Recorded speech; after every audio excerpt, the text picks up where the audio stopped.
tout le monde. Merci d'être là aujourd'hui, pour ceux qui sont ici en présentiel à la Maison du Développement Durable et puis aussi pour ceux qui sont en ligne. On va tout de suite aller dans le vif du sujet et on va commencer par remercier la Maison du Développement Durable qui nous accueille et puis aussi ses partenaires qui sont Hydro-Québec et Desjardins. Donc, on a le plaisir d'être là grâce à eux. Donc, on va célébrer et profiter de cela. On va tout de suite débuter la présentation qui est donc consacrée, comme vous le voyez à l'écran, aux contraintes et aux opportunités. Donc, on va se poser la question aujourd'hui de voir comment est-ce que la pensée qu'on peut avoir sur nos modèles d'affaires peut nous amener à penser des revenus différents pour nos entreprises et des revenus qui soient des revenus dans des logiques de développement durable, donc de non seulement pérennité, mais de régénération. Et on va présenter ça très en détail. Donc moi, je suis Elsa Bruyère, je suis fondatrice de La Fabrica. Je suis Esther Dormagin, cofondatrice de Helio, conseil en stratégie durable. Et Amaury de Foresta, je suis fondateur de Tri Consulting, conseil en innovation responsable. Donc, le programme pour cette conférence, c'est celui que vous voyez à l'écran. On va donc essayer de démarrer par quelques constats, puis on va regarder quels sont les modèles de développement durable. Donc, on va revenir sur les principes de développement durable. Ensuite, on va se poser la question de savoir quand on doit être en transition, c'est quoi les éléments déclencheurs de cette transition. Il y a un gros retour, mais c'est pas grave, je vais m'habituer. On va surtout passer du temps le plus gros du temps à vous parler de modèles qu'on trouve inspirants et puis à les réfléchir. On aura donc un temps de questions-réponses ensuite. C'est évident que ce temps de questions-réponses, il va être coupé parce qu'on a la partie atelier qui va nous amener à les explorer beaucoup plus en détail, à la fois en ligne pour ceux qui ont décidé d'être aux ateliers en ligne et en présentiel ici ensemble. Alors, sans plus tarder, je laisse Amaury présenter les constats. Alors, on va commencer. Merci. On va donc commencer par l'instant émotion pour commencer cette conférence. Dans l'émotion, on va aller dans le positif, dans le négatif. Pour passer les diapos, c'est celui-là. Le gros, Vert. en haut. Non, le plus gros. Celui-là. Oui, okay. celui-là. Donc la question est, on a réfléchi en fait en organisant cette conférence en disant, bon bien, l'objectif c'est de travailler sur des modèles d'affaires en développement durable et la question c'est pourquoi. On allait regarder dans notre actualité, qu'est-ce qu'on peut dire dans l'actualité. Puis la première chose qui nous est venue, c'est ça, 2025, c'est compliqué. C'est-à-dire que je me vois encore début décembre sur une conférence, début janvier, pardon, dans une conférence à Québec, pour les récupérer quelques chiffres sur les prévisions économiques pour 2025. Ça parlait au mieux de 1,5% de croissance. La vérité, c'était avant les tarifs. Et donc, ça prévoyait que ça pouvait descendre à 0,5% avec les tarifs. Bon, on est dedans. La croissance planétaire, pas seulement au Canada, devrait ralentir de 0,5% en 2025. Et on parle de risque de récession. Émotions négatives, c'est dur, c'est compliqué. Et ça, c'est des chiffres qui datent du 16 avril dernier. Donc, je vous ai juste illustré les droits de douane aux États-Unis. C'est une réalité. Et puis, on le nomme, une bonne fois pour toutes, pour aller dans des émotions plus positives après, parce que c'est effectivement ce qu'on voit beaucoup, ce que je vois beaucoup sur le terrain auprès de nos clients qui commencent par me dire, c'est très bien, mais d'abord, on va faire du chiffre, d'abord, on va faire des revenus, puis après, on verra pour le développement durable. Ben, ça tombe mal parce que l'urgence est toujours là. Je pense que si vous êtes tous dans la salle aujourd'hui, c'est que j'imagine que vous êtes quand même assez sensibilisés sur le sujet. Et oui, l'urgence socio-écologique est toujours aussi forte. 13 janvier, donc c'est donnéesclimatiques.ca qui indiquait qu'on aura, a priori, on s'attend à l'année 2025 comme l'année la plus chaude, comme l'année dernière. Voilà. Donc voilà, la situation reste la même. Malheureusement, on est dans un réflexe où on réfléchit à comment est-ce qu'on va générer des revenus et donc vraiment sur un pilier économique, mais la situation reste toujours aussi inquiétante. Alors, comment on fait? Le paradigme que je voulais souligner, c'est on a un peu de possibilités. Soit on regarde au niveau de nos pays, nos gouvernements, un niveau macro, et on se dit qu'effectivement, ça devrait venir. Et puis, l'illustration, c'est que ça ne vient pas. Ça, je me suis un peu amusé, excusez-moi, c'était ce week-end. Mais ce week-end, l'administration Trump prévoit de supprimer 55% du budget. Donc, du budget, de l'Agence américaine de protection de l'environnement, l'EPA. Ils sont en train de lancer un nouveau rapport, comme le rapport du GIEC, l'équivalent du rapport du GIEC, mais pour les États-Unis. Puis, sur ce rapport, ils vont gommer toute notion de mesure. C'est pratique, du coup, ça évite d'avoir à s'engager. Bref, on reste dans l'émotion négative. Oui, effectivement, il y a beaucoup de freins à ça. Néanmoins, il y a aussi plein de positifs. On peut aussi décider de le faire et à notre niveau, au niveau des entreprises. Et c'est ça dont on va parler. C'est dans vos entreprises, dans vos réalités. C'est ça, dans vos organisations. Qu'est-ce qu'on peut faire? C'est un proverbe chinois. C'est un proverbe chinois, je vais mal le prononcer, excusez-moi, c'est les Chinois, mais Wei Ji. Wei, c'est la menace, Ji, c'est l'opportunité. Donc, c'est le thème de notre conférence d'aujourd'hui, c'est-à-dire que c'est dans ces phases de crise, c'est dans des phases de doute, c'est dans des phases compliquées que souvent on peut créer et développer des nouveaux modèles d'affaires. Je pense que c'est là qu'on est. Notre ambition aujourd'hui, elle est que chacun réfléchisse dans son organisation, ce qu'il peut faire, ce qu'il peut mettre en place, que l'organisation peut mettre en place pour créer quelque chose. Je t'en parlais à Chine juste avant. Mon organisation Trade Consulting, j'ai créé ça il y a un peu plus d'une année et demie. C'est parti du chaos. C'est parti de quelque chose qui ne fonctionnait pas du tout. Et je me suis dit, tiens, qu'est-ce qui est important pour moi? Puis pour moi, c'était l'engagement sur la lutte climatique et la lutte contre les problématiques de confidentialité de données. Puis c'est comme ça que j'ai créé mon projet. Donc je pense vraiment que de cette situation qui semble complexe, qui semble un frein, eh ben, on peut en faire une opportunité.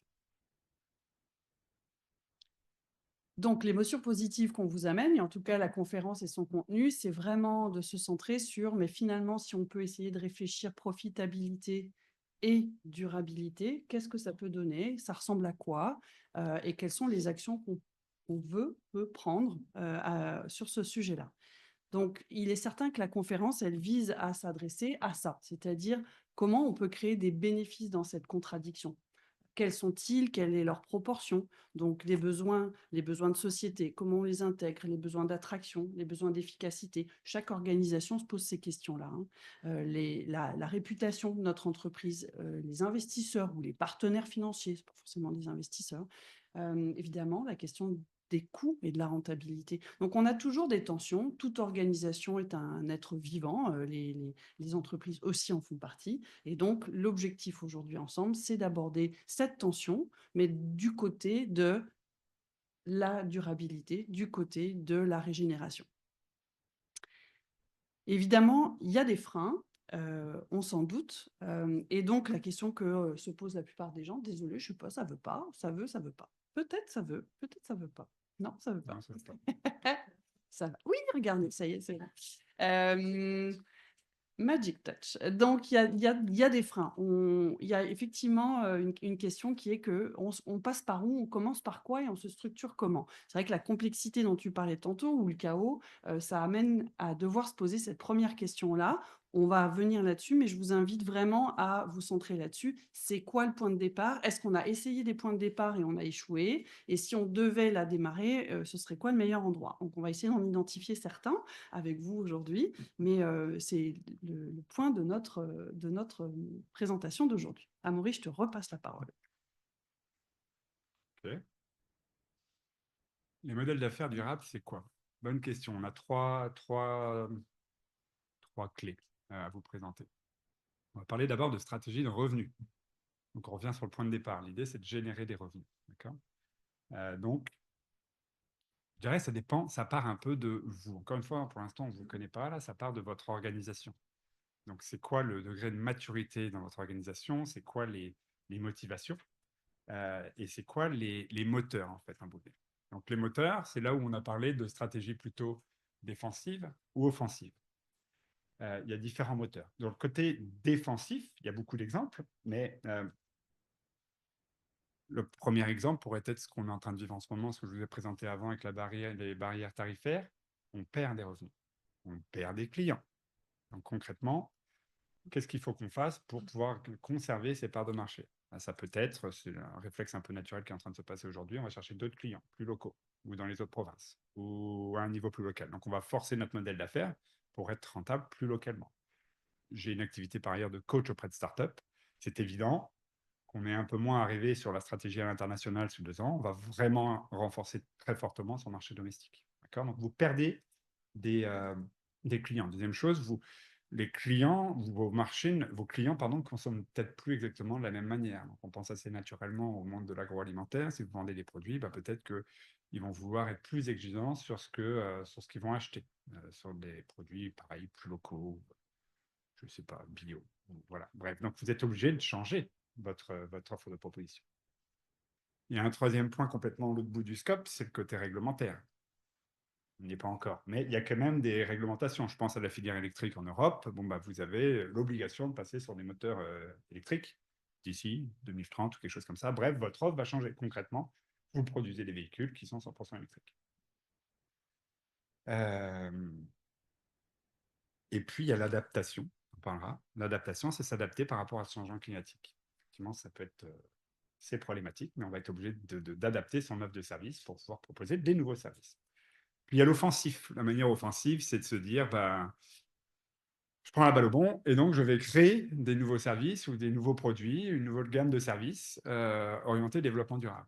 Donc, dans le numérique, j'évolue beaucoup dans le numérique responsable. Un de mes clients, que tu connais d'ailleurs, Merisia, ils font ça. Ils proposent de créer votre site Internet le plus éco-responsable possible. Donc, à la base, on réfléchit, on va faire son site Internet, bien sûr, on va faire ses systèmes son système TI transactionnel, ben, on veut que ce soit le plus éco-conçu possible. Ça ne part pas d'un besoin client. Ça part c'est assez poussif en disant, bah oui, quitte à faire un site Internet ou quitte à proposer quelque chose, on va définir qu'il soit éco-responsable dès le début. Bref, défensif, adaptatif, offensif, l'objectif, c'est de se démarquer avec le développement durable, avec l'innovation durable. Deuxième point, l'équilibre. Est-ce que les 3 P, est-ce que dans la salle, en levant la main, est-ce que vous connaissez les 3 P? Est-ce que c'est un concept que vous voulez? Oui. Ok. Plutôt pas mal. Alors, c'est assez logique, assez intuitif. Les 3 P, profit, personne, planète. Profit, générer du revenu. C'est sur ce pilier qu'on a construit toutes nos entreprises depuis toujours. Et puis, ça fait maintenant un bon petit bout de temps qu'on réfléchit en se disant ça ne peut plus être uniquement ça. Je vais citer celui que j'aime particulièrement, Emmanuel Faber, qui était l'ancien président de Danone en France, que j'ai écouté sur une conférence, a participé à la création de mon entreprise, qui disait un projet économique sans visée sociale, c'est une barbarie. Un projet social sans fondement économique, c'est une utopie, et on a besoin des deux. Bon, ben, ça me semble une espèce de réalité que tout le monde comprend aujourd'hui. Ça ne peut plus être juste la recherche du profit pour nos actionnaires. Donc voilà. Donc naturellement, il y a une question, il faut intégrer. Puis c'est ça le sujet aujourd'hui. C'est pas juste générer de l'argent et puis penser après au reste. C'est intégrer intrinsèquement dans le modèle d'affaires les personnes et les planètes et la planète. Voilà. Le gros verre, Le gros verre. pas le petit verre. Le gros verre des jardins. Pas le petit verre, je sais pas qui. Donc, il y a beaucoup de modèles d'affaires qu'on a opté, mais qui sont qu'on n'a pas appelés durables comme ça, mais qui sont plutôt et qui se répartissent avec certains qui sont plus circulaires, d'autres qui sont plus sobres dès le début, dès le démarrage, dès la réflexion, en fait, sur le nouveau produit ou le nouveau service. Il y en a d'autres qui ont plus une vocation à impact social, mais dans tous les cas, ce qu'on veut générer, c'est des modèles d'affaires qui ont un impact positif au niveau social, environnemental et économique. Moi, c'est ça mon combat, là. Ça peut pas être juste l'un ou juste l'autre. C'est forcément les trois en même temps. Sinon, ce ne sont pas des modèles d'affaires qui ont une vocation d'être de durabilité. Mais on va vous en présenter plusieurs, mais quand même, on a réussi à en isoler une dizaine. Attention, patience. Le premier, souvent les termes, vous les connaissez, c'est la symbiose industrielle, la circularité des ressources. L'extrant d'un, les déchets de l'un deviennent les intrants de l'autre. Ça, c'est super chouette. On voit beaucoup dans les zones industrielles, les parcs industriels. Et puis, bon, il y a plein d'autres applications de ça. C'est pas forcément juste notre voisin. Ça peut être un peu plus éloigné. Et puis après, il y a le upcycling, le surcyclage. Ça sonne moins bien en français, mais c'est comment est-ce qu'on utilise les déchets de l'un pour les transformer, d'en faire des produits qui sont encore plus nobles. On le voit beaucoup dans le gaspillage alimentaire, les surplus alimentaires, les sous-produits alimentaires qui deviennent des produits qui sont transformés en biscuits, en gruaux, etc. Boisson. En boisson, voilà. Donc ça, c'est un peu la circularité des ressources. Après, on a des modèles de partage. De plus en plus, comment est-ce qu'on peut offrir les mêmes services, mais en se partageant des espaces, par exemple, en se partageant, mais la maison du développement durable est un bel exemple de ça aussi, quand j'y pense, là, de se dire, bah, OK, plutôt que d'avoir chacun nos grandes salles de conférence pour accueillir 25 personnes ou 50 personnes, bah, utilisons la maison du développement durable pour faire ça. Ça peut être du partage de différentes choses, mais ça peut être aussi du partage de compétences, hein. Souvent, les OBNL, par exemple, utilisent des bénévoles qui vont faire plusieurs associations, etc. Après, l'éco-conception, je les aime tous d'ailleurs, je vais avoir du mal à dire celui-là, je l'aime plus que les autres, mais l'éco-conception, ce qui est intéressant, c'est qu'on se dit, on veut diminuer les impacts négatifs sur l'ensemble du cycle de vie du produit. Donc, bien mieux d'y réfléchir en amont en ayant cette réflexion-là et pas de simplement de se dire, ouh là là, ça y est, j'ai des matières résiduelles, qu'est-ce que j'en fais? Non, on les conçoit, on réfléchit à son produit en amont. Ensuite, on a l'économie de fonctionnalité. Ça aussi, c'est quelque chose qui est peut-être un peu plus nouveau. La fonctionnalité, c'est de dire, est-ce que je peux offrir la fonction de transporter quelqu'un, de me rendre à un endroit, la fonction de me retrouver entre amis. Est-ce que je peux vendre cette fonction-là plutôt que de vendre un produit qu'il faut que chaque personne achète pour pouvoir répondre à son besoin? Le 1 pour 2, vous verrez un exemple, c'est quelqu'un en achète 2 et puis il y en a un, elle repart avec un et elle offre le deuxième. On a l'économie distribuée aussi, c'est comment est-ce que je m'assure que, mettons, j'ai un produit qui est mature, est-ce que je peux en développer une version très allégée qui permette d'être très peu coûteuse et qui puisse aider un grand nombre de personnes, mais sur une version très légère du produit. Ça, c'est aussi très prometteur, beaucoup dans les pays en développement aussi, mais pas seulement. La collaboration, est-ce qu'on peut, là réfléchir ensemble, développer des solutions ensemble, parce que ça met moins de charge mentale et moins de responsabilité sur chacun des acteurs. Et ça, dans les entreprises, c'est très, très, très inconnu encore. Très souvent, on se dit, mais je suis pas capable de faire ça, j'ai pas les moyens. Ben oui, mais si tu te mets en lien avec des fournisseurs, des universités, etc., on est peut-être capable de démultiplier les efforts pour arriver à plus grand que ce qu'on est capable de faire individuellement. Mais tout ce qui est bas carbone, évidemment, est-ce que je peux produire des services, mettons, la STM, mettons, mais est-ce que je peux produire des services ou des produits qui vont faire que peut-être mon empreinte, je vais travailler à diminuer mon empreinte négative, mais c'est peut-être pas chez moi que ça va se passer, c'est peut-être chez mes clients. Est-ce que mes produits et services peuvent aider mes clients à réduire leur impact? Ça, c'est génial aussi. Tout ce qui est réglementaire, parfois c'est l'opportunité, comme disait Amaury, de dire on a une réglementation qui s'en vient, prenons l'opportunité en devenant cohérent avec la réglementation, de pouvoir innover à cette occasion-là, et puis de devenir aussi un précurseur pour nos clients qui ont besoin de se mettre en conformité avec cette réglementation-là. En le faisant pour nous-mêmes, souvent on peut l'offrir ensuite. Et puis la régénération, je vais faire un petit aparté là-dessus aussi, mais c'est de se dire, est-ce que mon produit, parce que non, tous les produits, je suis désolée, ne sont pas égaux devant l'univers. Il y en a qui sont beaucoup plus utiles que d'autres, puis il y en a qui peuvent disparaître. Voilà, disons-le très honnêtement. Il y en a pour qui, je pense que c'était à peu près, il y a des études qui avaient été faites, à peu près 50% des produits pourraient disparaître et ça ne changerait rien à la qualité de vie de qui que ce soit. Donc, il y a des produits qui sont plus nobles que d'autres et la régénération, c'est de se dire, est-ce que par la conception, la production de mon produit ou de mon service, je peux améliorer, avoir des impacts positifs collatéraux aussi, et comment est-ce que mon produit ou service peut améliorer la qualité de vie globale, répondre à plus d'enjeux que ceux que sa fonction principale est destinée à laquelle elle est destinée à répondre. Voilà. Le petit bouton ici. Voilà. Alors, comment on fait? Il y a plusieurs façons, il y a plusieurs modèles. Vous connaissez sûrement le business model Canvas. Qui connaît le business model Canvas? C'est assez connu, surtout dans le monde entrepreneurial. Donc, le business model Canvas, on regarde qui sont nos clientèles, etc., comment on les rejoint, quelle est la proposition de valeur, puis de quoi on a besoin pour le réaliser, comment on gagne l'argent, où on le dépense. Mais là, ce qu'on rajoute, c'est de se dire, c'est les deux dimensions, c'est le triple modèle d'affaires, en fait. C'est ça qui est intéressant, c'est de se dire à qui je veux servir ultimement. À quoi, tu sais, quand on vend des services pour les enfants, c'est pas eux le client. Le client, c'est les parents, mais ultimement, on veut bénéficier aux enfants puis à l'éducation des enfants. Donc, qui sont les gens, les bénéficiaires ultimes de mon produit ou de mon service et à qui je veux apporter de la valeur et quelle valeur. Parce que, donc là, on va un cran plus loin que ce qu'on fait habituellement avec un BMC. Puis après, on regarde aussi les impacts environnementaux, intrants, extrants, sur l'ensemble du cycle de vie. Puis là, on se dit où est-ce qu'on... Ouais, puis évidemment, toujours le BMC aussi classique, comment on dépense notre argent, puis comment on en gagne. Mais des modèles comme celui-là, il y en a d'autres qui s'appellent aussi Flourishing Business Canvas, Modèle Canvas, etc. Le BMC responsable sont des canevas de réflexion qui sont vraiment intéressants et vraiment qui vous amènent, qui vous obligent à vous poser les bonnes questions en fait. Donc voilà une approche. Moi, j'aime toujours les objectifs de développement durable de l'ONU. Vous les connaissez aussi, j'imagine.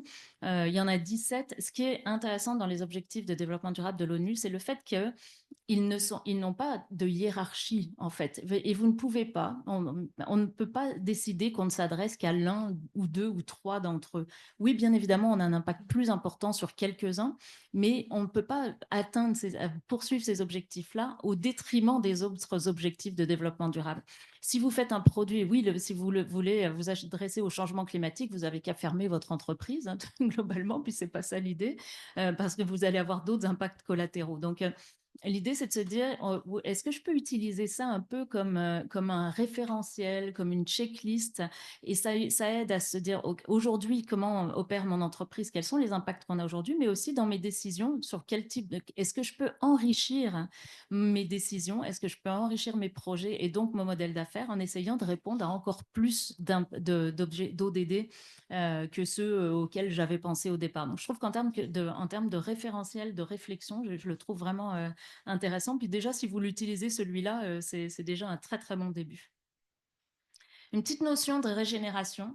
Ce que j'aime bien dans ce modèle-là, là encore, c'est pas un modèle de réflexion, mais c'est un modèle qui vous montre un peu où se situent les différents types de modèles d'affaires, où se situent nos activités. Évidemment, le conventionnel, on le sait, on extrait, on transforme, on jette. Bon, ça, c'est le dégénératif. Aujourd'hui, je pense que si vous êtes dans cette salle, c'est que vous n'avez plus du tout envie de fonctionner là, dans ce modèle-là. Après, on se dit, bah, on améliore un peu nos impacts là. Enfin, en fait, c'est pas qu'on les améliore, on réduit nos impacts négatifs. Donc, au fur et à mesure, on s'en va vers un espèce de zéro net, une notion un peu floue qui dit, bah, j'ai pas d'impact négatif ou quand j'en ai, je les compense. Bon, voilà, mon produit, il est correct. Voilà, donc, on est vraiment sur voilà, on a réduit tous nos impacts négatifs au maximum. Mais là où on commence à aller dans le régénératif, c'est quand on se dit, bon, oui, on a réduit nos impacts négatifs parce que c'est un peu un incontournable, hein, mais on veut aller vers des produits et des services qui apportent une valeur ajoutée sociétale qui sont bien supérieures à avant que le produit existe finalement. Est-ce que grâce à mon produit ou mon service, j'ai réussi à améliorer le sort des sols, des enfants, des personnes à mobilité réduite, enfin peu importe, mais de dire il y a des enjeux auxquels je réponds et pas forcément juste avec l'utilisation du produit, mais aussi dans son processus de production. Ça peut être dans l'agriculture, on en parle beaucoup en agriculture, mettons, est-ce que je peux régénérer mes sols parce que les plantes que j'exploite sont, permettent d'améliorer la qualité des sols? Est-ce que mes techniques agricoles, et ça, peuvent permettre d'améliorer la qualité des terres arables, par exemple? On en parle beaucoup aussi en tourisme. Donc, voilà, un petit aperçu parce qu'on va en reparler dans l'atelier. Alors, on l'a dit depuis le début, on va en fait essayer maintenant d'illustrer chacun de ces modèles. Donc, on a amené des éléments théoriques de cadrage sur l'analyse de ces modèles d'affaires. On a précisé justement comment ils pouvaient porter chacun des mots, de circularité, régénération, etc. Là, ce qu'on voulait vous présenter, c'est vraiment justement comment ça se passe en fait. Ça serait quoi les éléments? Donc, si on se dit qu'on crée des nouveaux produits ou des nouveaux services, donc on est vraiment dans la situation d'une entreprise qui existe et puis qui se dit: «Bon, ben, voilà, moi j'y vais, là, je me mets en œuvre, j'ai envie d'aller vers plus que du net zéro. Comment je mets ça, en action?» Alors, on est allé chercher des exemples qu'on connaît ou qu'on a traités ou que vous connaissez aussi. Donc, par exemple, on est allé chercher l'exemple d'Exo, entreprise de transport que certains d'entre vous connaissent certainement, qui, pendant la pandémie, était en perte de revenus, hein, puisqu'il y a eu un arrêt de l'utilisation du bus en grande partie et du train, et qui s'est dit, bah, voilà, moi, mes objectifs stratégiques sont la diminution de mon empreinte carbone, donc du nombre de kilomètres réalisés par année et des émissions de gaz à effet de serre générées par mon entreprise. Et en même temps, j'ai besoin d'avoir des clients, hein, parce que c'est ça ma mission. Et puis par ailleurs, au-delà d'être ma mission, c'est ce que j'ai envie de faire et j'ai envie de le faire bien. Donc ils sont allés chercher un nouveau projet qui s'appelle le transport à la demande, qui a été déployé sur des zones pilotes, hein. Alors là, il s'agit complètement de générer un nouveau modèle. C'est pas du tout un modèle habituel parce que le bus, il passe pas toujours à la même heure au même endroit. Les arrêts sont virtuels. Il faut une application pour réserver. La définition du processus opérationnel est très différente. Les temps d'attente des bus ne sont pas les mêmes. Combien de personnes on met? C'est quoi le temps quand on vous dit que votre bus est en horaire estimé à 30 secondes? Comment je gère le 30 secondes? Voilà, je vous illustre un petit peu, mais c'est concrètement un nouveau métier complètement pour une société de bus qui n'a pas du tout l'habitude de faire ça, qui devient finalement presque une société de taxi collectif, hein, c'est un peu ça. Donc voilà, donc ils ont travaillé ce projet-là avec donc les résultats qu'on connaît maintenant. D'abord, ils avaient un projet pilote, maintenant ils ont 5 zones déployées sur leur territoire. Et puis, ils sont allés chercher, vous pourrez aller regarder leur bilan là, mais donc 55 000 déplacements supplémentaires qu'ils n'avaient pas, qui étaient des déplacements qui étaient perdus. Qui n'existaient plus. Donc c'est très intéressant. Mais surtout, ils sont allés chercher quand même une réduction de 25% de leurs émissions de gaz à effet de serre sur un même trajet. Donc on prend un même trajet, d'accord, et puis on arrive à effectivement mieux opérationnaliser nos bus, réduire le temps de trajet et donc faire moins de kilomètres. Voilà, donc un exemple de à la fois nouveau revenu, de bas carbone, on est plus dans de la fonctionnalité et puis dans une idée d'économie circulaire. Je te passe la balle, Amaury. Les produits écologiques, à l'origine, c'est une ferme des 2 frères Gagné qui ont hérité de leur ferme il y a quelques années, hérité de leurs parents. Et c'est une ferme bovine, donc ils élèvent des bovins, des cochons. Et ils ont réfléchi, je ne sais plus comment est arrivé dans la tête de François la problématique, mais qui était, en fait, il y a aujourd'hui beaucoup, beaucoup de déchets qui viennent de nos supermarchés. Et donc, pourquoi est-ce qu'on ne pourrait pas essayer de travailler sur la récupération et sur cette filière de déchets? Quand je dis déchets, attention, de produits non vendus, ce n'est pas des déchets. Il s'agit de produits non vendus, donc des fruits, des légumes. Et donc, l'idée est germée pour dire, eh bien, en fait, on pourrait faire autrement. Un autre modèle d'affaires qui est de dire que oui, on va continuer à élever des porcs, oui, on va continuer à les vendre, mais en fait, avec ces produits qui sont destinés à la poubelle, on va les récupérer, puis massivement. Et puis, on va alimenter, du coup, nos animaux autrement. Donc, ils ont augmenté la qualité de la viande. Parce qu'ici, on est juste sur une vision purement financière, ils vendent leur porc plus cher, d'accord, sous motif d'une meilleure qualité. Et puis, le deuxième sujet était de se dire, en fait, ça a tellement de succès aujourd'hui, c'est-à-dire qu'il y avait des camions bennes qui venaient pour déposer tous ces surplus alimentaires. Ils en avaient beaucoup trop. Et donc, il a fallu réfléchir sur comment créer une nouvelle filière, donc travailler avec d'autres personnes qui pourraient avoir à récupérer ces surplus pour les valoriser aussi. Et donc, on est vraiment dans la question de la valorisation de quelque chose qui, à l'origine, devait être prêt pour être jeté. Voilà, donc l'histoire n'est pas terminée. Ils en sont au début de ce nouveau modèle d'affaires, donc c'est trop tôt pour dire à quel point ils ont complètement shifté. Et donc, mais la réalité, c'est qu'ils ont aujourd'hui toute une partie, j'ai essayé dans les pourcentages, je ne vais pas dans les pourcentages, mais une grosse partie de leur activité qui n'est plus réalisée uniquement par la vente de porc, mais par ce recyclage de matières premières. Ah, c'est moi qui l'ai pas. C'est pas grave, tu peux cliquer.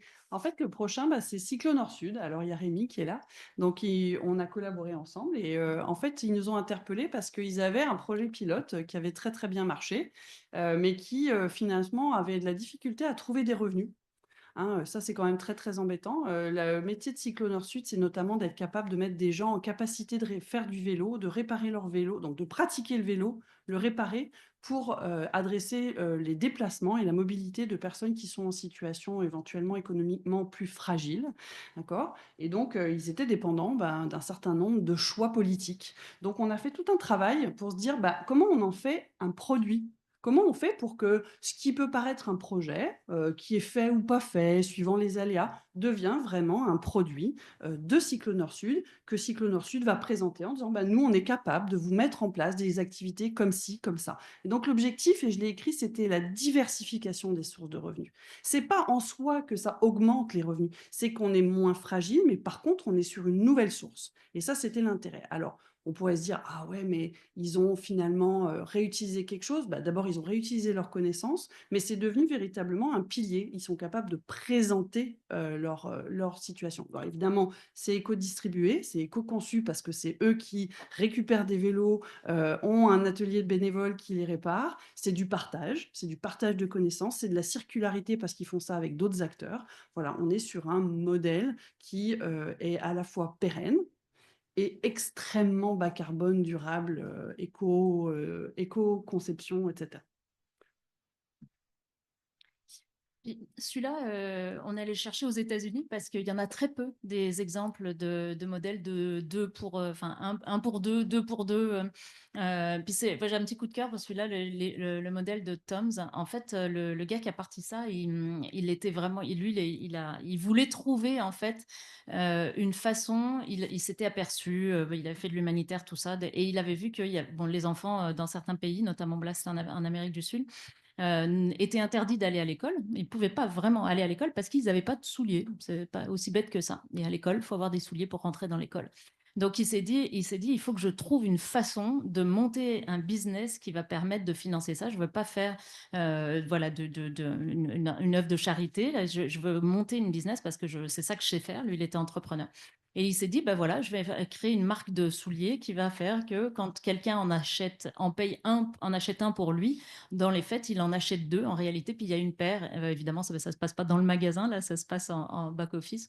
Mais il en achète une deuxième paire qui va aller à un enfant pour il ou elle puisse aller à l'école. Et je trouve que c'est vraiment intéressant comme système. Nous, on l'avait fait, par exemple, chez Elio. On est une entreprise de service et on s'est dit, bah, pour quelqu'un qui achète un contrat chez nous, pour qui on réalise un mandat, ben, on peut financer une journée de bénévolat. Donc, c'est-à-dire que nous, on met une demi-journée, le client met une demi-journée, par exemple. Donc, ça peut s'adapter à bien d'autres choses que juste des souliers. Après, ils sont allés dans les lunettes. Enfin, vous voyez, donc c'est vraiment l'entrepreneuriat qui est basé sur un besoin sociétal au départ. Donc, ça peut aussi se faire dans vos organisations. Voilà. Donc, ensuite, il y a des impondérables. Il y a des impondérables, puis il y a des choses qui sont plus rapides que d'autres. Les tarifs, c'est tout d'un coup, ça tombe. Et puis, il y en a d'autres, c'est les impacts du changement climatique, la perte de biodiversité. Tout ça, c'est des choses qui sont plus ou moins rapides, plus ou moins chocs. Donc, il y en a pas mal qui... voilà, c'est des choses sur lesquelles plus on y travaille en amont, moins on a de risques de se heurter au mur le jour où le mur arrive. Parce que le mur, lui, il arrive vers nous. Et donc, si on ne réfléchit pas, si on ne commence pas à infléchir sa trajectoire le plus vite possible, ben, on risque de se retrouver vraiment la face dans le mur. Et il y a des petits exemples aussi qui sont... par exemple, les destinations touristiques sont extrêmement concernées par les changements climatiques, mais également, en particulier, les stations de ski. Vous imaginez tous pourquoi. Donc, les stations de ski, il y a des endroits aux États-Unis et en France où ils ont commencé à être très actifs parce que les chiffres montrent que dans 5 ans, 10 ans, il n'y a plus de neige. Enfin, c'est pas qu'il n'y a plus de neige, mais on n'est plus du tout capable de vivre avec un modèle d'affaires qui est basé sur le ski. Ça n'est plus possible, ou en tout cas, ça ne le sera plus dans quelques années. Donc, voilà. Et par exemple, moi, j'aime bien l'exemple de Tremblant. Tremblant, c'est pas la station qui est la plus sensible parce que la neige, les prévisions sont encore un peu plus favorables que, par exemple, dans les cantons de l'Est. Mais ils ont commencé à avoir ils sont très, très, très engagés justement sur les nouveaux modèles d'affaires, la plus grosse station au Québec. Donc, ils sont aussi très moteurs, ce qu'il y a de dire, vers les autres stations. Et j'aime bien l'approche qu'ils ont à vouloir offrir une destination. C'est-à-dire que si bientôt, enfin, puis déjà aujourd'hui, vous allez dans une station pour faire du ski, 3 jours sur 7, la station n'est pas ouverte ou les conditions sont mauvaises. Qu'est-ce que la région vous offre? Et là, il y a toute cette réflexion que commencent à faire les stations pour développer des offres qui sont beaucoup plus régionales voilà, donc avec différentes activités. Bon, notamment, évidemment, il y a le vélo, mais là, le vélo de montagne, on commence à être à saturation de destinations d'endroits pour faire du vélo de montagne, mais il y a toute l'approche. À Tremblant, il y a quelque chose comme 40, ils sont le hub en fait d'une quarantaine d'activités qu'ils peuvent offrir à leur clientèle. Donc ça, c'est très intéressant. Puis après, j'aime bien aussi quand on développe des services pour l'inclusivité. Et ça, c'est aussi assez nouveau. Donc là, on reste sur le ski, mais ça peut s'appliquer à d'autres choses. C'est les stations de ski ont développé en partenariat avec, bon, il y a une fondation canadienne des sports adaptés. Il y a aussi Kéroul, qui est un organisme super au Québec, qui travaille sur l'accessibilité universelle des endroits, des lieux. Donc là, bon, en l'occurrence, il travaille avec les stations de ski pour développer toute une offre de ski adaptée. Et ça reste assez nouveau, donc je trouve ça intéressant. Mais aussi, ils ont des offres, il y a des stations dans lesquelles ils travaillent avec des hôpitaux où ils font venir, ils mettent la station voilà, accessible pour des enfants ou des personnes qui ont des enjeux de santé mentale et qui viennent pour se rapprocher de la nature, faire de l'activité physique, etc. Donc ça, c'est des beaux exemples aussi dans les destinations touristiques. Si. Alors, autre inspiration. Je vous amène un petit peu ailleurs. N'oubliez pas, hein, l'objectif de tout ça, c'est que vous puissiez penser, vous, à des modèles qui vous inspirent. Dans la diapo avec les 10 modèles d'affaires. L'économie de la fonctionnalité dont tu parlais tout à l'heure. Donc là, l'idée est vraiment de réfléchir autrement.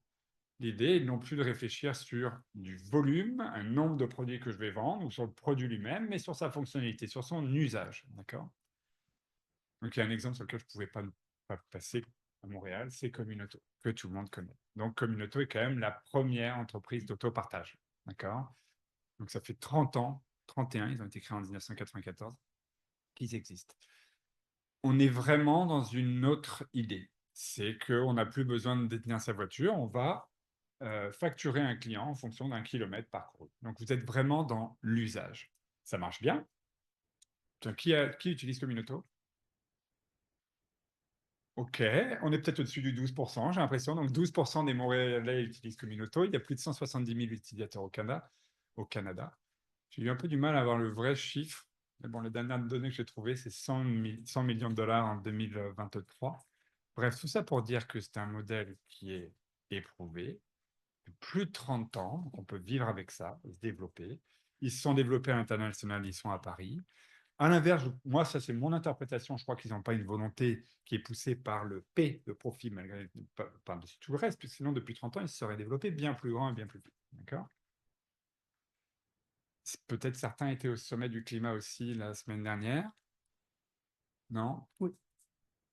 Eh bien, au sommet du climat, Communauto était partenaire. Et donc, le sommet du climat, c'est un bon moment pour que chacun vienne en fait énoncer, afficher des engagements. Donc, eux, leur engagement était de dire on est en train de réfléchir sur comment on va préserver ce modèle d'affaires. C'est-à-dire que le propriétaire va partir à la retraite dans quelques années. Et plutôt que d'arriver face au mur, je vais anticiper ça. Et leur modèle de réflexion, c'est de se dire comment est-ce qu'on pourrait mettre en place une structure, un statut qui va nous permettre d'être certain de garder cette mission qu'on a. Et donc, ils réfléchissent, j'ai noté ça, ça s'appelle une fiducie d'utilité sociale. Tout à fait. Voilà. Je ne connaissais pas la fiducie d'utilité sociale. Peu importe, le sujet est bien de se dire, en fait, ce qu'on veut, c'est être durable dans notre modèle d'affaires. Donc là, cet exemple de Communauto pour moi, donc c'est bien l'économie de la fonctionnalité. Vous ne vendez pas une voiture, vous vendez l'usage de la voiture. C'est comme Michelin qui ne vend plus des pneus, ils vendent des kilomètres parcourus avec des pneus. Bon. 2, ça marche, ça fait plus de 30 ans qu'ils fonctionnent. 3, ils veulent être vraiment exemplaires et donc changer leur modèle d'affaires pour que leur statut, pour que ce modèle d'affaires puisse être pérenne. Encore une autre inspiration, et on avance en maturité. Donc, réfléchissez dans quelle mesure vous êtes capable d'accompagner, pour le coup, peut-être vos clients là-dessus. Il s'agit de monétiser des économies. Est-ce que je suis capable, auprès de mon client, de lui générer des économies et donc de me rémunérer là-dessus?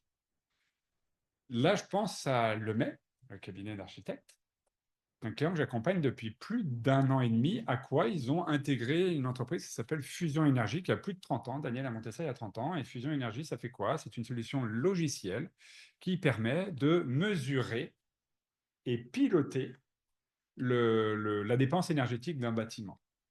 Donc, ça vient se connecter avec des systèmes de contrôle dans le bâtiment pour gérer votre climatisation, votre lumière, etc. À partir du moment où ils contrôlent, eux, leur métier, c'est de le piloter dans une promesse de réduire de au moins 30% d'économie. 30% d'économie à la fin de l'année, c'est quand même beaucoup. Le modèle d'affaires sur lequel ils sont en train de réfléchir maintenant est, plus qu'offrir des économies, je vais, moi, Fusion, me rémunérer sur la réduction d'énergie et donc sur la réduction de carbone réduit. D'accord ? Donc, on arrive quand même sur un modèle qui est un petit peu plus abouti, c'est de dire, oui, non seulement j'identifie des gisements d'économie, mais en plus, j'en fais un modèle d'affaires sur lequel je vais me rémunérer. Et la transition est toute trouvée pour le suivant. Dans le même domaine, la Sofiac, qui est une entreprise de financement, vous avez Desjardins et quelques autres bailleurs de fonds derrière. Donc, leur objectif, c'est de financer la décarbonation du bâtiment. Donc, c'est la même idée. Pour un bâtiment, je vais être capable d'identifier quels sont les gisements d'économie et donc de réduction d'empreinte carbone. Et donc, je vais me financer sur ce modèle-là. Donc, il n'y a pas de magie, c'est-à-dire que vous avez votre facture avec une année de référence. Et chaque année, vous regardez votre facture, puis ça dit que ça fait moins 30, moins 40, moins 50%. Et bien, vous prenez un bout de ça. Je n'ai pas le bout de la magie, je ne sais pas quel pourcentage, mais vous prenez un bout de ça. D'accord ? Donc, c'est des modèles qui se construisent avec du temps. Il faut en fait avoir de la donnée, il faut pouvoir générer et puis être certain, parce qu'il faut être quand même assis en disant bah, je ne vais pas perdre de l'argent, donc il faut pouvoir avoir un peu de retour d'expérience. Mais voilà des modèles qui me semblent très pertinents, sur lesquels on travaille sur, encore une fois, de la réduction de l'empreinte carbone.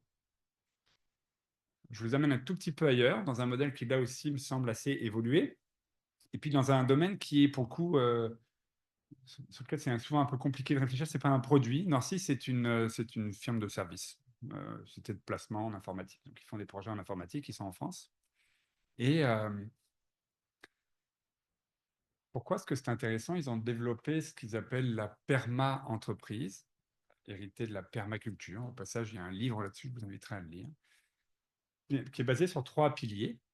Le premier, c'est le management tourné sur l'humain. Donc, il s'agit de travailler sur prendre soin de ses salariés et de son écosystème, en interne et en externe. Donc, déjà, diversité homme-femme. C'est peut-être basique, mais dans les technologies, ça fait 20 ans que je travaille dans les technologies, naturellement, c'est un peu difficile.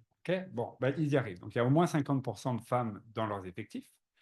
Le bien-être au travail, c'est une entreprise qui a mis en place le télétravail bien avant la Covid, depuis 2015, basé sur un contrat de confiance en disant, en fait, faites votre projet du moment que vous livrez. Ce qu'on comprend en fait tous maintenant, mais qui à l'époque paraissait un peu bizarre.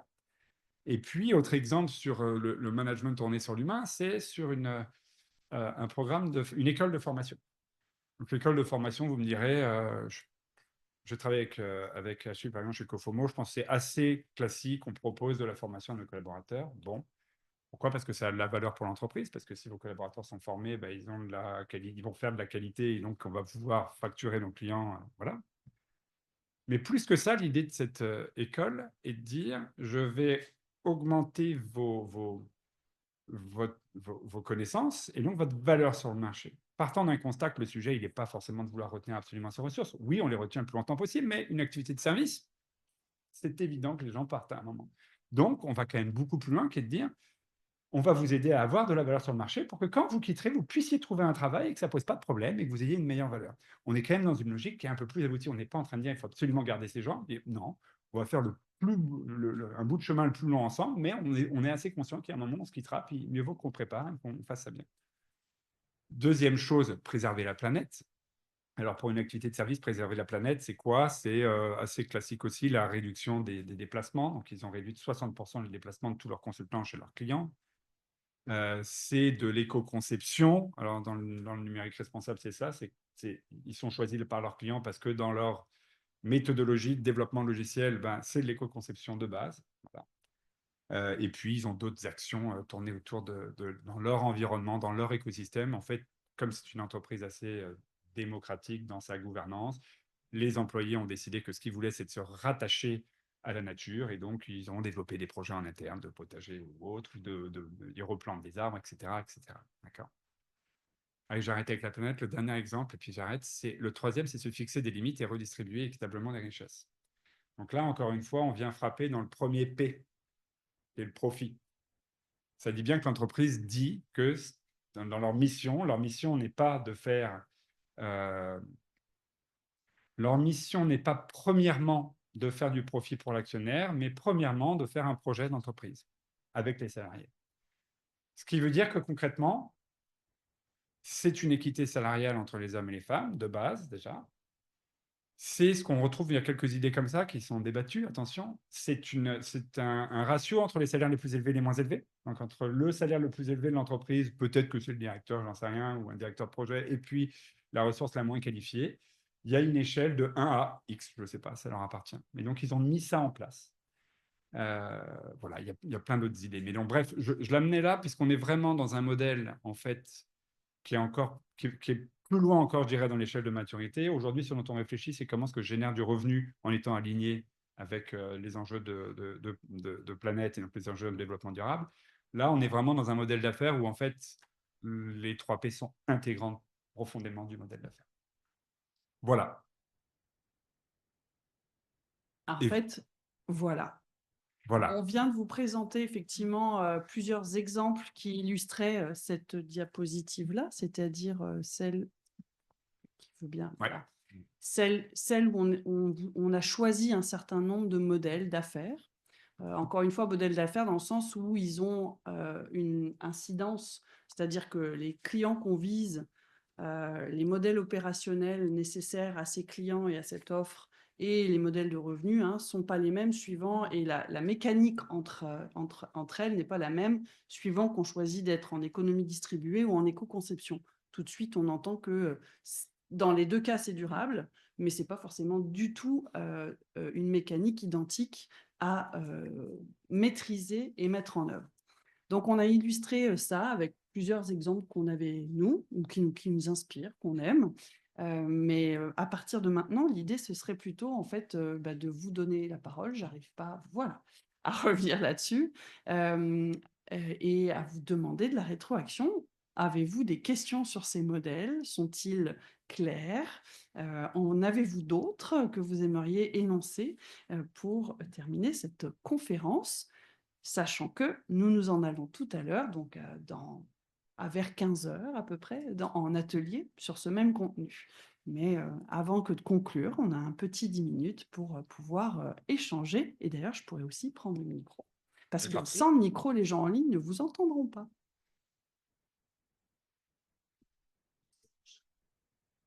Poser des questions. Je ne sais pas. Ça fonctionne? Oui, ça fonctionne. Je ne sais pas s'il y a des questions en ligne, mais s'il y en a, effectivement, on peut les prendre. Mais moi, je ne les vois pas. Toi, tu Ah. les vois? Bon, parfait, il n'y en a pas. On nous dit derrière que la dame avec le casque nous dit qu'il n'y en a pas. Est-ce qu'il y a des questions? Vous êtes tout ému autant que nous? Non.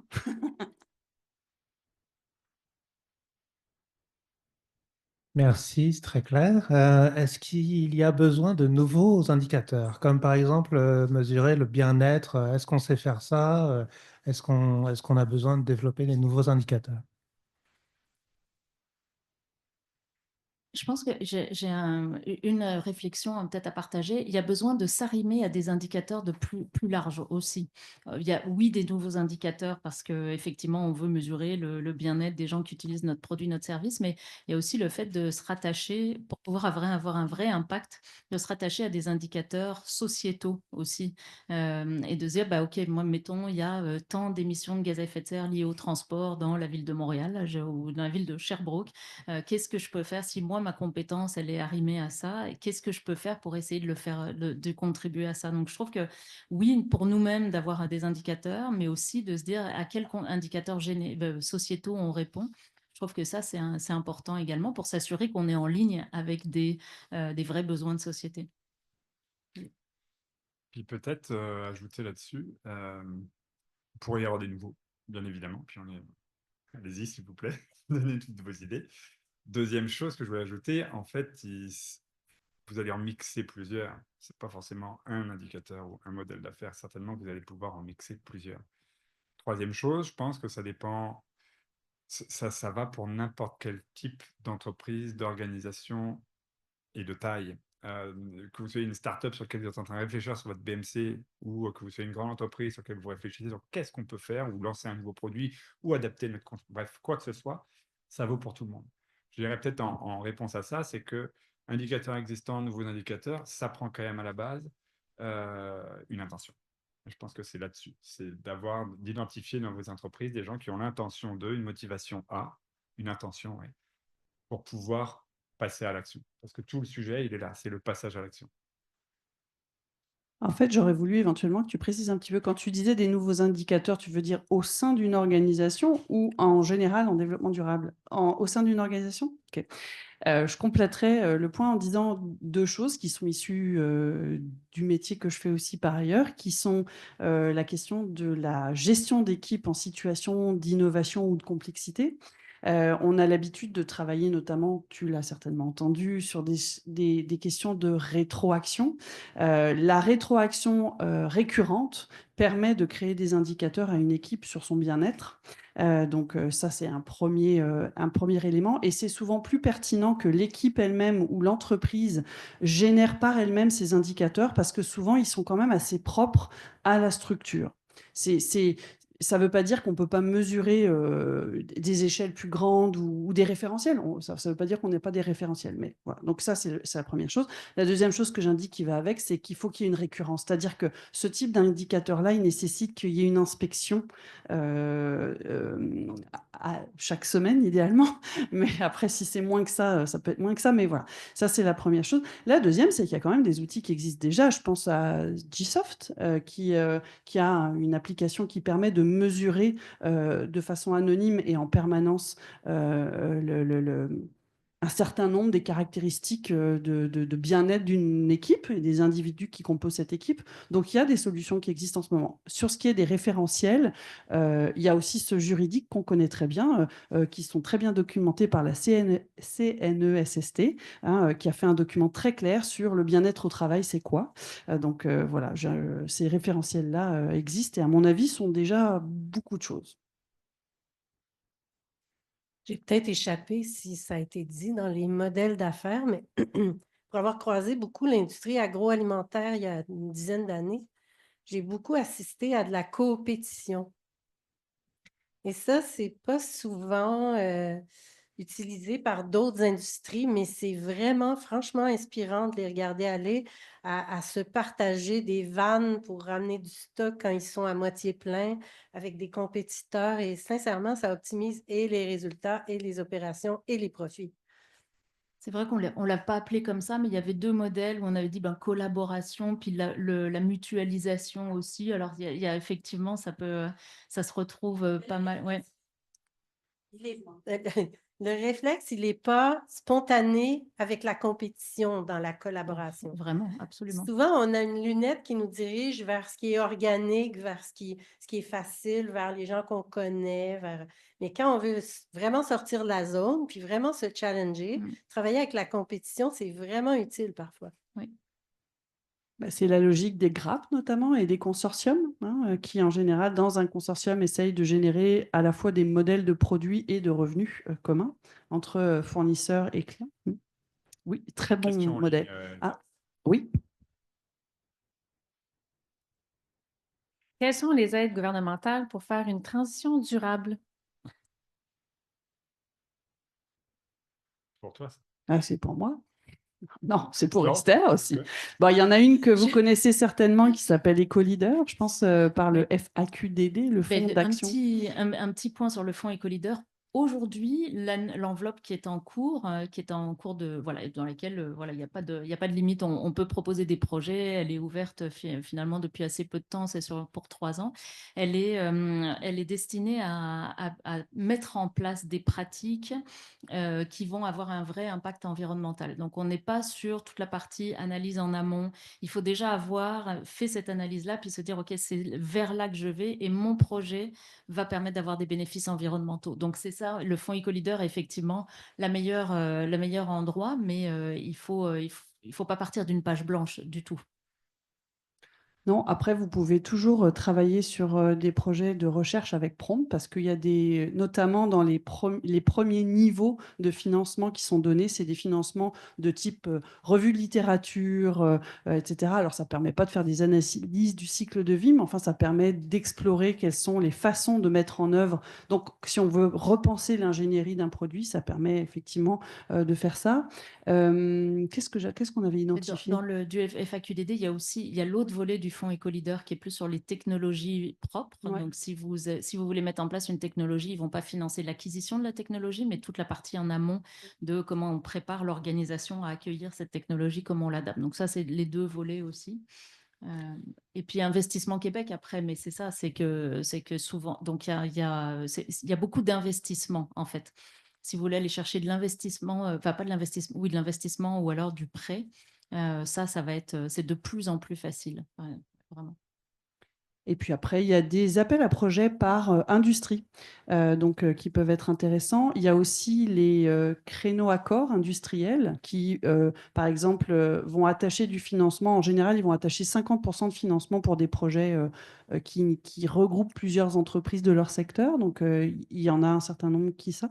Il y a aussi les SADC qui permettent d'accéder à du financement. Donc, les sociétés je sais jamais leur nom.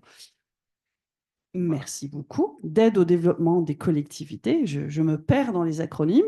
Donc, effectivement, c'est une source de financement de projet également. Puis les synergies Montréal aussi, hein, l'équivalent des CLD, là, mais je vous inviterai aussi à voir le retour sur investissement, parce qu'on parle beaucoup de coûts, de dépenses, ça a l'air gros, etc. Mais essayez de calculer le retour sur investissement que vous essayez d'en obtenir aussi. Parfois, vous pouvez faire des économies financières immédiates, hein, on réduit sa facture d'énergie, bon, c'est assez facile à calculer. Parfois, ça se mesure en réputation, parfois ça se mesure en mobilisation, en attractivité, il y a d'autres choses. Donc, essayez aussi de voir un peu plus long terme et de voir la notion de retour sur investissement un petit peu plus large que ce qu'on a l'habitude de voir. Donc, parfois, il y a des choses qui s'autofinancent assez vite. Je voulais juste ajouter un complément d'information sur les entreprises collectives, donc Coop et OBNL. Il y a tout un écosystème de soutien avec notamment la coopérative de développement régional du Québec et encore le réseau des pôles d'économie sociale qui sont partout au Québec, qui sont vraiment les portes d'entrée de toute entreprise collective. Ouais. Puis ensuite, elles pourront vous diriger vers des fonds comme par exemple le fonds risque qui travaille actuellement sur un outil de mesure de l'impact social des entreprises, parce qu'on n'est pas dans un ratio financier. Hein, si on sauve une entreprise, que ça crée de l'emploi, qu'il y a des familles qui restent, ou si notre entreprise collective est suffisamment attrayante pour qu'il y ait 7 médecins qui décident de s'installer dans la région parce qu'ils aiment ça le plein air, puis qu'il y a une entreprise collective qui offre du plein air, c'est quand même des retombées considérables. Voilà, merci. Voilà des beaux nouveaux indicateurs. Est-ce qu'il y avait d'autres questions ou commentaires ou ajouts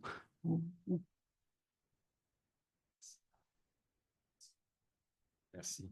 Une question pour vous. Est-ce qu'il existe présentement un modèle où il y a une espèce de portail citoyen où on intègre les transports en commun en collaboration avec les villes et, par exemple, Communauto, on parlait tantôt là, donc, est-ce qu'il existe un endroit où les citoyens peuvent se retrouver et optimiser l'offre de services qui existe au niveau des transports en commun, finalement?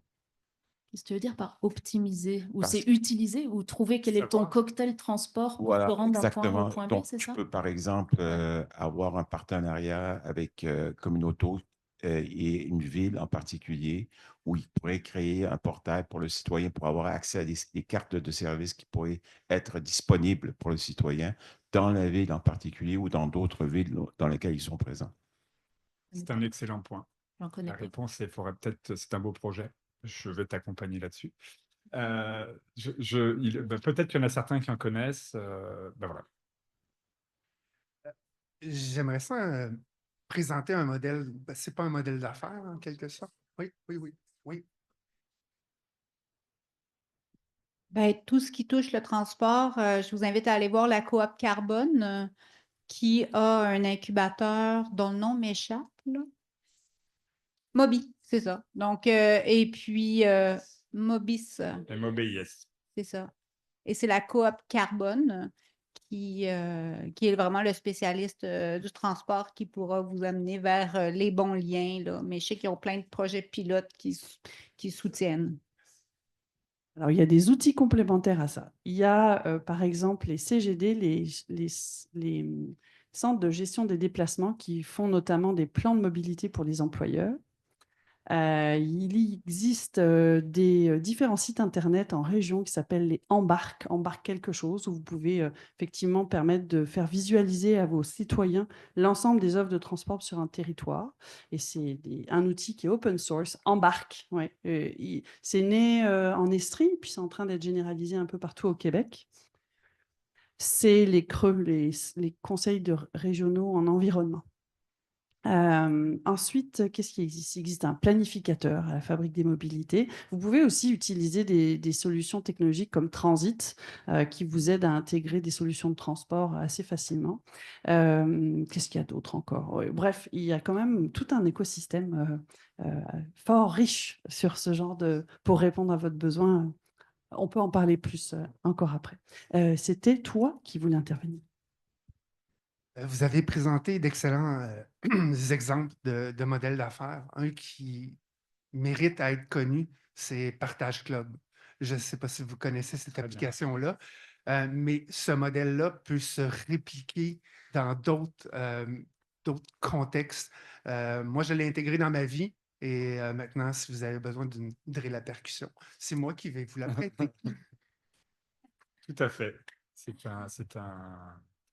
peux inviter tout le monde à utiliser Partage Club, je suis tout à fait d'accord, c'est une superbe application. Et moi, ce que j'aime derrière ça, parce qu'il faut réfléchir sur le modèle, sur comment est-ce qu'ils font de l'argent, là, mais que quand même concrètement, ça part d'une idée du bon sens, en disant en fait, on n'a pas besoin d'utiliser sa drill tous les jours. Voyons. Voilà. Mais et puis là, le modèle d'affaires, parce que par contre, il est basé beaucoup plus sur des partenariats avec des entreprises ou des écosystèmes. Il faut bien qu'il y ait quelqu'un qui rémunère pour ce service-là, parce que le citoyen, c'est complètement gratuit, en tout cas à date, là, je crois. Bon. Non, tu payes. Tu payes un abonnement ok. pour accéder à... Ok, je pensais que c'était complètement gratuit, mais il y a aussi là le modèle d'affaires, les partenariats avec les entreprises et puis la publicité, je ne sais pas s'ils ont embarqué là-dessus, mais c'est ça. Là, il faut qu'il y ait multiples sources de revenus pour ce genre de choses, mais ça se fait, ouais, tout à fait. C'est du premium, en fait, du freemium aussi, hein, une version... Il y avait un peu de gratuité sur les demandes de Desjardins. OK. Donc, pour Partage Club, il y a 2 semaines, peut-être qu'il y avait un code de gratuité pour tous les membres des jardins. Voilà un nouveau partenariat qui aide à financer. Je vois qu'il est 14h35 et donc, sauf si je me trompe, nous serions rendus à un moment de clore en fait cette conférence. Surtout pour les gens en ligne, en fait, qu'on pourrait saluer, parce que nous, ici, dans la pièce, on ne va pas tellement se saluer, on va juste prendre une pause, puis même pour les gens en ligne. Donc, on va s'arrêter pour un bon 30 minutes jusqu'à 15h, c'est ça, hein, Michel? Ouais. Et puis, en ligne, pour ceux qui font l'atelier, vous allez démarrer ça avec Johanna qui va vous faire démarrer ce travail-là. Et puis, nous, ici aussi, on a un 30 minutes pour... prendre un rafraîchissement, échanger et se mettre en travail sur toutes ces belles inspirations, surtout comment on les met en œuvre. Donc, comment chacun de vous va pouvoir choisir un modèle et se dire, ce modèle-là, moi, je suis capable d'essayer de planter des premières actions. Ça peut être en étant en accompagnement, comme on le disait tantôt. Et puis, si c'est en accompagnement, comment vous le monétisez. Puis, si c'est dans votre entreprise, comment est-ce que vous pourriez en faire un modèle de revenu qui soit soutenable et intéressant. Donc, merci beaucoup pour votre attention jusque-là. Gardez bien toutes ces idées en tête. On les utilise pour la prochaine heure et demie d'atelier. Merci.